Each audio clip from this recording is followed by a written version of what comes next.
Hello दोस्तों, नमस्कार। स्वागत है आप सभी का एजुकेशन मंत्रा में। लगातार दोस्तों क्या है कि लाइव अपडेट्स जो हम प्रोवाइड कर रहे थे उसका सेशन एंड हो रहा था, तो इस वजह से हमने क्या सोचा है कि अब ऑफलाइन तरीके से वीडियो को रिकॉर्ड करेंगे। 15-15 20-20 मिनट में जो भी इन्फॉर्मेशन निकल के आएंगी उन सभी को आप सभी तक उपलब्ध करवाया जाएगा। रियल और ऑथेंटिक तरीके से ही आपको चीज़ें परोसी जाएंगी।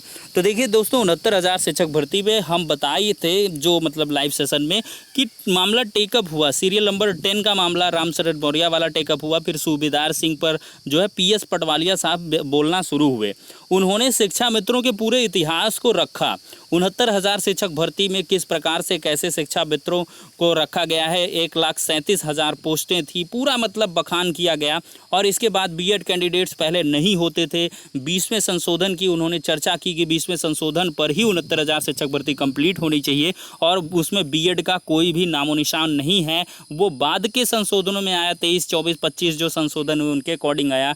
ट्रेंड टीचर और ट्रेनी टीचर के डिफरेंस को उन्होंने बताया और 40-45 उत्तीर्ण शिक्षा मित्रों को मजबूत करने की कोशिश की। लेकिन जज साहब के ही प्रश्नों के मखड़जाल में वो लगातार फंसते गए और पटवालिया साहब क्या है कि जज साहब को कंफर्म नहीं कर पा रहे थे। वो कह रहे थे कि 37,000 सीटें रिजर्व की गई हैं, आप ही के बेंच से हुआ है। जज साहब दरअसल पिछली जो सुनवाई थी उसमें प्रेजेंट नहीं थे।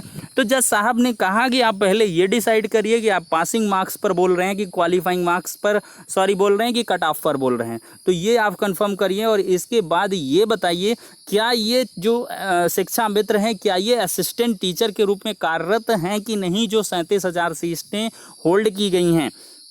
तो इस पर उन्होंने कहा नहीं, ये तो है नहीं, लेकिन इनको जो है आपके ही कोर्ट से एज और एक्सपीरियंस में रिलैक्सेशन देने की बात कही गई थी और 2 कॉन्जिक्यूटिव रिक्रूटमेंट में भर्ती प्रक्रिया को कंप्लीट करने की बात कही थी। 68,500 शिक्षक भर्ती आई और उसका जो क्वालिफाइंग मार्क्स था वो 40-45 था। फिर उसी का दूसरा पार्ट आया जो 69,000 है, जिसमें कि 60-65 हो गया। तो जज साहब ने इस पर एक चीज़ पकड़ी, क्या दोनों को परीक्षा पैटर्न में डिफरेंस है, ऐसा काउंटर एफिडेविट में लिखा है। तो आप बताइए ऑब्जेक्टिव सरिल होती है कि डिस्क्रिप्टिव एग्जाम मतलब लिखकर ज़्यादा आसान होगा कि ऑब्जेक्टिव सही होगा।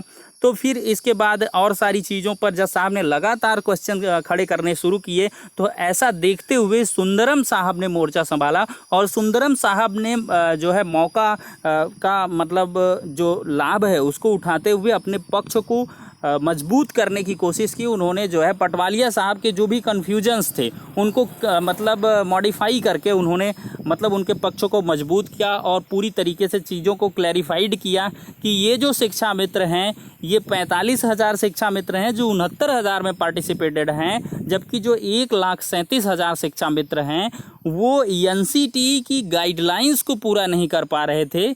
इस वजह से मतलब मिनिमम क्वालिफिकेशंस को पूरा नहीं कर रहे थे, इस वजह से उनको बाहर किया गया था। तो अब मिनिमम क्वालिफिकेशंस ये एक्वायर कर रहे हैं, इस वजह से इनको पूरा किया जाना चाहिए और 69,000 शिक्षक भर्ती में एज ए असिस्टेंट टीचर बनने का इनका मौका उपलब्ध करवाया जाना चाहिए।